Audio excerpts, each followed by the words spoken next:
Faisant partie des mécaniques endgame du jeu, le Landsrad est aussi un élément important de votre progression, que je vous recommande d'ailleurs de débloquer le plus tôt possible. Son fonctionnement peut sembler obscur et nous allons donc voir ensemble comment le débloquer et surtout comment en profiter au mieux. Dans l'univers de Dune, le Landsrad est l'assemblée qui réunit les différentes grandes maisons de l'Imperium et constitue l'un des principaux contre-pouvoirs à l'autorité de l'Empereur. Dans Dune Awakening, il prend la forme d'une compétition entre Atreides et Harkonnen pour obtenir le soutien de ces grandes maisons. Chaque semaine, la faction remportant le Landsrad peut promulguer un décret offrant un avantage à l'ensemble de ses membres. Pour cela, les joueurs accomplissent des missions en leur nom et accumulent des points de contribution pour leur faction. Mais le Landsrad ne se limite pas à cette compétition. Pour votre personnage, ces missions permettent également d'obtenir diverses récompenses et, surtout, de développer 5 spécialisations. Artisanat, récolte, exploration, combat et sabotage. Votre progression est limitée chaque semaine, rendant ces spécialisations très longues à monter. Je vous conseille donc vivement de vous y intéresser le plus tôt possible. Pour accéder au Landsrad, vous devez tout d'abord progresser auprès de votre faction, qu'il s'agisse des Atreides ou des Harkonnen.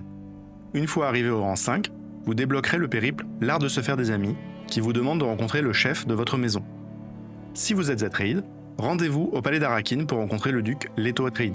Si vous êtes Harkonnen, rendez-vous au village d'Arco pour y rencontrer Glossu la bête Raban. Il faudra également appartenir à une guilde alignée sur votre faction. Je ne vais pas revenir ici sur toute la procédure puisque j'ai déjà consacré une courte vidéo à comment créer une guilde et rejoindre le Landsrad, que vous soyez en solo ou à plusieurs. Je vous mets le lien en description. Lorsque vous ouvrez le Landsrad, touche L sur PC, vous découvrez un tableau composé de 25 grandes maisons. En début de session, le mardi matin, seules certaines d'entre elles sont révélées avec leurs récompenses. De nouvelles maisons se dévoilent ensuite progressivement au fil de la semaine. Il est toutefois possible d'en révéler certaines plus tôt en corrompant leurs représentants avec du mélange. La maison ainsi révélée ne le sera que pour votre propre faction. Pour choisir une mission, vous pouvez soit passer par le tableau présentant les missions par spécialité, puis choisir une grande maison, soit sélectionner une grande maison pour laquelle vous souhaitez travailler et ensuite choisir la mission. Certaines missions se déroulent dans le bassin de Hagar, tandis que d'autres vous demanderont de rejoindre une zone accessible depuis la carte générale.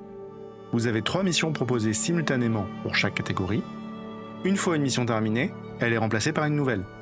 Si aucune mission ne vous intéresse, vous pouvez en abandonner une pour la remplacer, avec un délai d'1 heure avant de pouvoir recommencer. Petit conseil pratique, regardez où se déroulent les missions avant de les sélectionner. Si plusieurs d'entre elles vous envoient dans la même zone, autant les regrouper pour optimiser votre progression. Chaque mission vous permet également de contribuer à la compétition entre les factions. Il existe 2 façons de remporter le Landsrad. La première consiste à former un 6Lrad, en obtenant le soutien de 5 maisons alignées horizontalement, verticalement ou en diagonale sur le tableau. Si aucune faction n'y parvient avant la session de vote, la victoire revient à celle qui contrôle le plus grand nombre de maisons. Toutes les missions effectuées par les joueurs de votre faction participent donc à cette progression.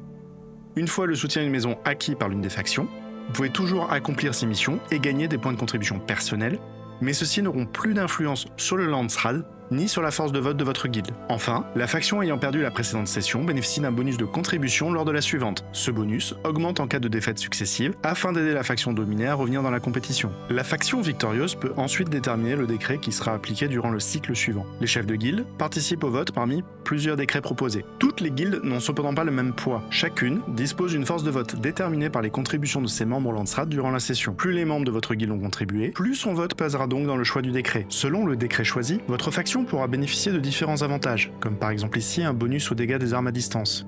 D'autres permettent de débloquer certains vendeurs du Landsrad, proposant des schémas uniques d'armes, d'armures, d'outils ou de véhicules. A noter qu'aujourd'hui, seul le vendeur de véhicules reste vraiment intéressant, et éventuellement celui d'outils. Mais revenons maintenant à votre progression personnelle. Les réminiscences mnémoniques sont probablement l'un des mécanismes les moins évidents du Landsrad. Vous en obtenez 5 par jour, et pouvez en accumuler jusqu'à 35. Lorsque vous terminez une mission alors qu'il vous reste une réminiscence, elle est automatiquement consommée. Elle vous permet d'obtenir de l'expérience dans la spécialisation correspondante, de la réputation auprès de votre faction, et des billets de maison. Ces billets servent notamment à acheter des skins, ainsi que certains composants nécessaires à la fabrication d'équipements de haut niveau. Je vous recommande d'ailleurs d'acheter chaque semaine les composés Hormones de Régis, qui se trouve auprès du vendeur d'artisanat du Landsrad. Son stock est très limité et ne se renouvelle qu'à chaque nouvelle session du Landsrad. Les réminiscences ne limitent cependant pas le nombre de missions que vous pouvez effectuer. Une fois votre stock épuisé, vous pouvez continuer à accomplir des missions et à obtenir leurs récompenses normales. Vous ne bénéficierez simplement plus des récompenses supplémentaires liées aux réminiscences. Vous continuerez notamment à cumuler des points de contribution pour la maison choisie et donc à participer à l'effort de votre faction pour remporter le Landsrad. Chaque mission peut donc vous rapporter des points d'expérience dans une spécialisation. Chacune dispose de son propre arbre de progression avec ses propres bonus. Vous n'êtes pas obligé de tout monter en parallèle et je vous conseille plutôt d'aller regarder les différents arbres, de repérer les bonus et perks qui vous intéressent afin de vous fixer les paliers à atteindre dans chaque spécialisation.